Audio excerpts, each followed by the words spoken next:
Oui, bonjour, bandeko ya réflexion. Nga komona nga frère Dani. J'espère que eza mbala liboso na sali vidéo et ozala pe mbala liboso te pe mbala suka te. Nalingi na répondre rapidement na mutuna ya frère na biso Lumière apozaki samedi. Oyo ndeko abali ndeko na ye soki eza lisumu bi eza lisumu te. Pona ngai na ko répondre boye. Mwasi oyo akei kobala ndeko na ye po apesa ye mukanda neti na bafrike abali ye na leta na commune ou bien mubali oyo akei kobala ndeko ne na Afrique po apesa ye mukanda eza kaka ndenge moko.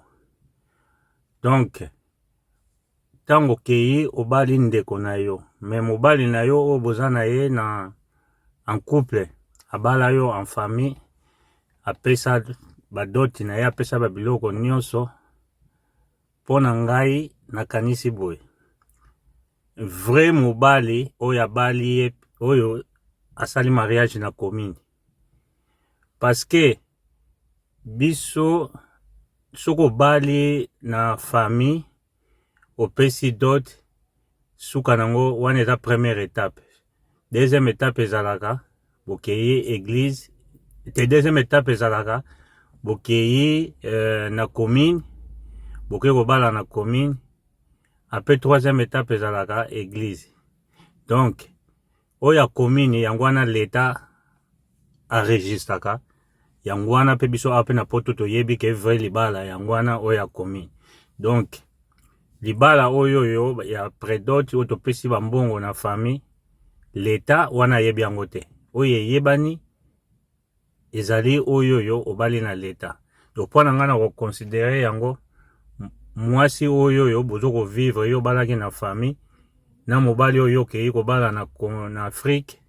Donc mobali oyo bali na Afrique na commune ou bien na leta awa na poto ezaka na Afrique te ape na poto ko bala na commune na ndenga kope. Donc elingi koloba ke vrai libala ezali oya commune.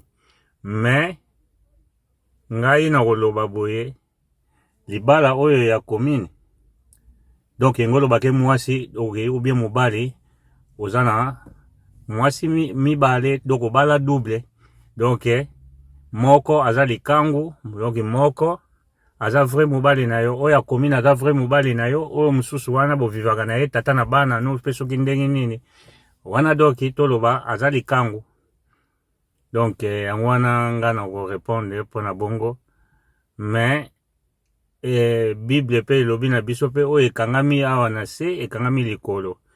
Parce que na niveau ya bunzambe na ko répondre boye na niveau ya bunzambe kope ezalaka te. Toyebi pe ba pasteur pe bele basalaka ngo bakebala pe bandeko na bango na ndenga kope me bosalaka lisumu. Pona bunzambe nzamba yebi kope te. Ah non nalingaki na ede ndeko na ngai wana eza kope te pa nzambe.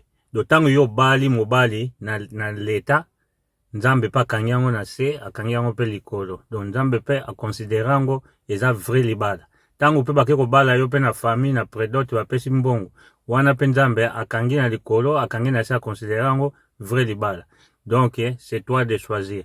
Donc osali lisumu. Donc obali mibale osali lisumu. Donc ozo vivre na malédiction ya mibale.